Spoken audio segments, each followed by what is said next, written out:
Oh, hey, what's up, you guys? How's it going? It's Papa, and today I'm going to be showcasing you guys the first place National 2014, I believe it was, deck profile of none other than the late, great Korey McDuffie. He had gotten first place at Nationals that year with this Fire Fist hand, or Fire Fist. Wow. He had gotten first place at Nationals with this hand artifact Traptrix deck, and for those that don't know, I do like a lot of older formats, especially when I get kind of stale with the current format, and what I have been doing a lot lately is playing older formats with a couple of friends, a couple of roommates, and we started recently doing a H.A.T format, the 2014 NATS format, basically right before Duelist Alliance came out, and it's been a lot of fun.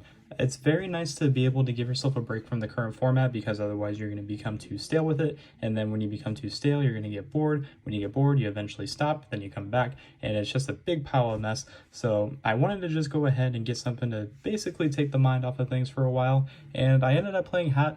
I mean, I do play Edison. I mean, if you saw it in my social media, which is in the link of this video, but I do like a lot of older formats. If you haven't seen already, I do like Edison, I like GOAT, I like this format, I like advanced format, I like a lot of different formats, but this is just one of my favorite ones to play. This is exactly card for card Korey McDuffie's list. I'm not showing a side deck. I don't have a side deck, unfortunately. I can't find his, but whatever it is, I'm sure it's amazing because he was just amazing.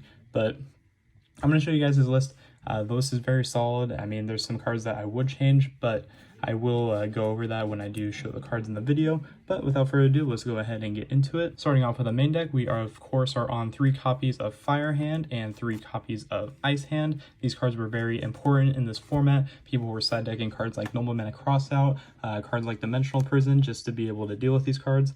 For those of you that don't know what they do, Fire Hand, when it is destroyed by battle or by a card effect, it targets a monster your opponent controls, and then it destroys it, and then on resolution, it summons an Ice Hand from the deck. Ice Hand being basically the polar opposite of Fire Hand, where if it is destroyed by battle or card effect, it targets a spell or trap your opponent controls, and then it destroys it, and then summons a Fire Hand from the deck to the field. So these cards were really good with dealing with big issues back in the day, being able to just bait out like random back row, being able to just get rid of problematic cards. Very good cards, very good utility. The only thing that was dangerous was Ice Hand basically popping morale tax in the back row, but you don't have to worry about it too much. It was just basically just very dependent, but H.A.T format was very popular back then as soon as Korey won with the deck, but deck is really cool. Fire and Ice Hand are some of my old favorite cards to play in just the game in general. I used these cards a lot when I first started playing around that time period. But just 3 Fire, 3 Ice Hand. You need to play 3 of each because that's basically what this whole deck centers around. Next, we are on the artifacts. We play 3 copies of Morale Tack. I do like his idea of just basically only playing Morale Tack. You didn't need Artifact Scythe at the time. The game was too slow to be able to just scythe your opponent and then basically just go for game on the next turn. This card, or this deck, didn't really do that. But Morale Tack was a big issue back then. It is a non-target destruction.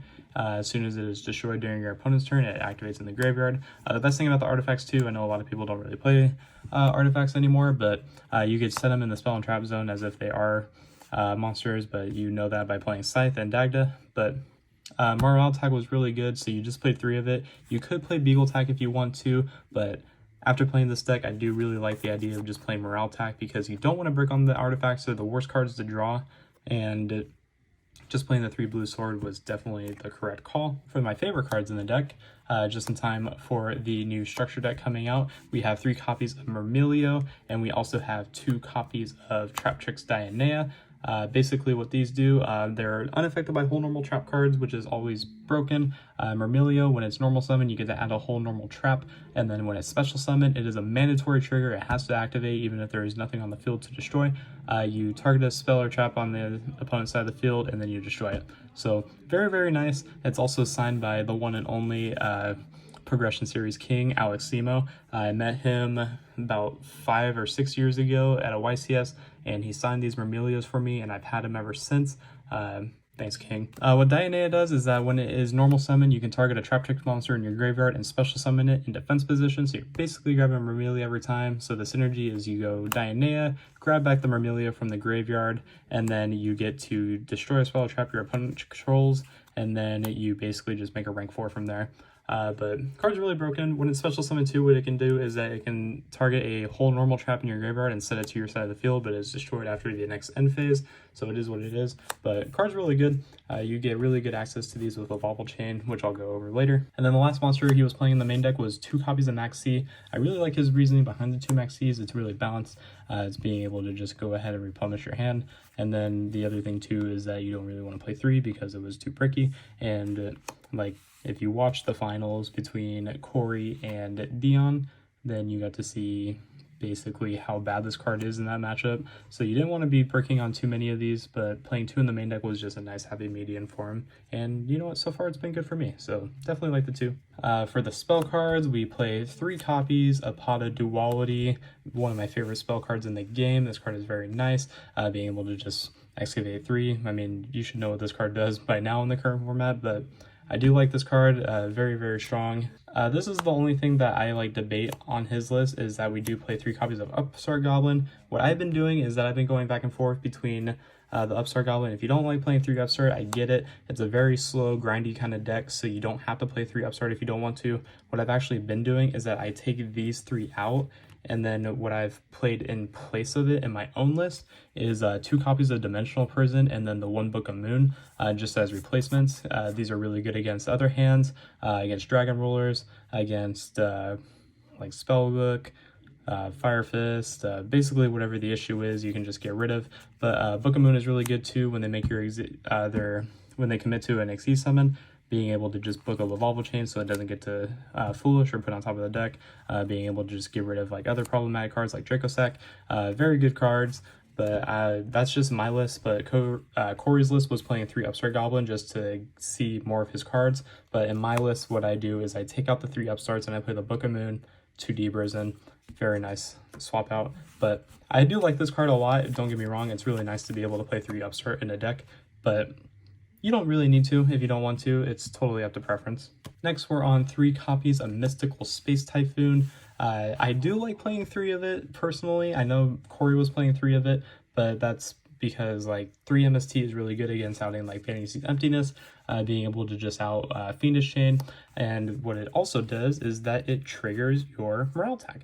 And basically when it's like your opponent's turn and they don't pop the morale attack yourselves, then you can just do it for you, and you basically just get an extra pop during your opponent's turn. So very nice. It's just a really good card all around, so I do like the idea of playing 3 MST in the main deck. It's been very good for me. He was also on 1 copy of Dark Hole, which was very standard. 1 copy of Soul Charge. I don't really use this card a lot because I never summon it, I never see it, but you don't really summon special summon too much, so just having the 1 is fine. Basically, this is just to guarantee your grind game, but you could get away without playing this, or you could play more if you want to, depending on your preference, but I like it at 1, he liked it at 1, and it's been good for the both of us. 1 Pot of Dichotomy. This is going to round up the spells. This card is very like situational. Again, you don't want to see this card in your opening hand. You'd rather just see it during your grind game, being able to shuffle back hands, being able to shuffle back the Traptrix. You can even put Max C back with this card, put back your Xyzes, whatever it is. Pot of Dichotomy does have its usage, but it's mainly just for the grind. You don't ever really use it for the like start of your game, and you do have to activate this in the start of your main phase, so it's kind of like Extravagance. If you just don't do it at the start of the main phase, then you can't activate it, and then you also can't attack the turn you activate this card. So it's very situational, but it is a very good card to just help you get back into the game. Moving on to the traps, we do play 3 copies of Artifact Sanctum. This is one of my favorite traps in the game. I was a very big trap player growing up, and I still do enjoy playing traps for those that have seen my Eldritch list, but I do really like playing this card. This is one of my favorite trap cards in the game. Very good, summons an artifact from the deck, very super self-explanatory. And then what it also does too is that if it is targeted and destroyed by your opponent's card effect, you can target a card that your opponent controls and destroy it. It doesn't have to be face up, you just destroy it, and then when that also happens, you cannot declare your battle phase that turn. So it's really good because a lot of the times my friends will like MST it during the end phase, and then I just pop a card that they control, and then they just kind of feel bad from there. So it is what it is, but 3 Sanctum, definitely mandatory. A card that was very situational back then was Traptrix Traphole Nightmare. This card is very, very good. It really does deal with the Dragon Rollers a lot, being able to hit like Dracosac, hit Big Eye, Very important for those matchups. It's really good against Sylvan as well. Fucking you name it, you could use it against Sylvan, Fire Fist. You could even use it for like the Morale Attack Mirror. This card just has a lot of really good usages, so you do need to play 2 of it. I feel like excuse me. I feel like it's way too bricky at 3, and because of that, I only like playing 2. I mean, Korey's list, again, this is basically exactly the same list as Korey's, minus a few cards that I showed earlier, but I do like the idea of 2 Traptrix Chapel Nightmares. I mean, you could play 3 if you want to, but it is just a little too bricky in my opinion. 1 bottomless, you can only play 1. I would play 3 of these if I could. This card is way too good in this format, but since you can't play 3, you have to play 1 because that's all you're allowed. And then for like the normal traps, 1 Compulse, 1 Torrential, 1 Call of the Haunted, 1 Solemn Warning, 1 Black Horn of Heaven. This card's really good, and then 1 copy of Wiretap was also what he was playing in his deck. Cards are really self-explanatory. You could play Mirror Force if you want to, but I don't like Mirror Force because Mirror Force triggers Ice Hand, and that's just a no-no, and you want to be able to just keep your traps protected as possible unless they're hitting your morale attack, but you can get rid of your own morale attack your own way if needed. But these cards are really good. You could play more if you want to, like you play Deep Prisons, you could play Fiendish Chains if you'd like to, but this is the exact same list as Korey's again, and I really do like this lineup. It's very, very solid. All of these are really, really good cards, and I don't think I would play anything else. But that's going to wrap off Korey's main deck. It is 40 cards in the main deck. I really hope you enjoyed that. But moving on to the extra deck, I guess I'll just show you that real quick since this video is going just a little bit too long. But for the extra deck, we are on a Rhapsody and Berserk. Very important card, being able to just remove cards from the opponent's graveyard, being able to just hit their Dragon Rollers out of the graveyard, being able to make it to where their Dichotomy is not live for the mirror match, getting rid of like the Myrmilios, getting rid of like Yugioh cards is really good as well. Rhapsody just has a lot of really good usages. 1 Gaga Cowboy just was an easy way to go for game at that time. 1 Abyss Dweller, card's also just busted. This is really good against the hands. 1 Lavalval Chain, this card is very maximum banned in the current format, but this card is really, really strong in the hat format, and it's just so strong you have to play it. It's basically what everyone was making before they made anything else, really. This card is just so good. Exciton Knight, very strong. Steelstorm Roach, didn't really have a whole lot of usages, but didn't really know what else to put in here. Again, Korey's list, but I do like this card a lot. It's really good, like post-Duelist Alliance format where you're getting like the Infernoids. Card just became a lot more important in there, but very strong. Giant Hand, you trust me, a lot of us watching this video could not afford a Giant Hand back then, but that's what reprints are for. And this is probably the most important reprint that you could have for a deck like this in a format like this. Giant Hand was really good for those that had access. This was basically the turn 1 Omni, or not Omni Negate, but monster effect. You couldn't really do that a whole lot back then. Giant Hand was just 2 level 4s, you summon it to the field, and then you just get a guaranteed monster effect negate. So had to play it if you had it. If you didn't, then it was whatever. You could play like Ragnar or whatever else. Black Ship of Corn, very standard. Honor Arc, we didn't have Castel. If you had Castel, I would say like this would just easily be like a Castel or 2. You could probably play both, to be honest, but Honor Arc was really, really important. Be able to take like Morale Tag, again, take like Dragon Rulers, Draco Stack, just any issue that you ran into, Honor Arc solved it. Karen Gorgon, this card is like whatever. I go back and forth. I know Korey played it, but I think like what I would change is I'd probably take out the Karen Gorgon and play like Ragnar Zero, or I would play fucking what's it called, like Paladynamo. It has its usages, don't get me wrong. This could be like Diamond Dire Wolf or Daigusto Emerald as well, but Karen Gorgon, it's just kind of there. Artifact Durendal for the rank 5s. This card's really good, being able to just get your morale attack as well, but you never really summon this since you're only playing 3 level 5s in the deck, so it doesn't come up too much. Volcasaurus, same thing, doesn't come up too much. If you are making 2 level 5s though, you're probably playing Pleiades. Pleiades was definitely like the MVP whenever I do play this deck, and if I am making a rank 5, it's most likely Pleiades. 1 Tyrus, I've made this once, I think, ever since I gotten this card, and I don't really know what else to say too much about it. It's good, but it's not great. I would just make Palladius every single time. And then the last card is the Gaia Dragon, the Thunder Charger.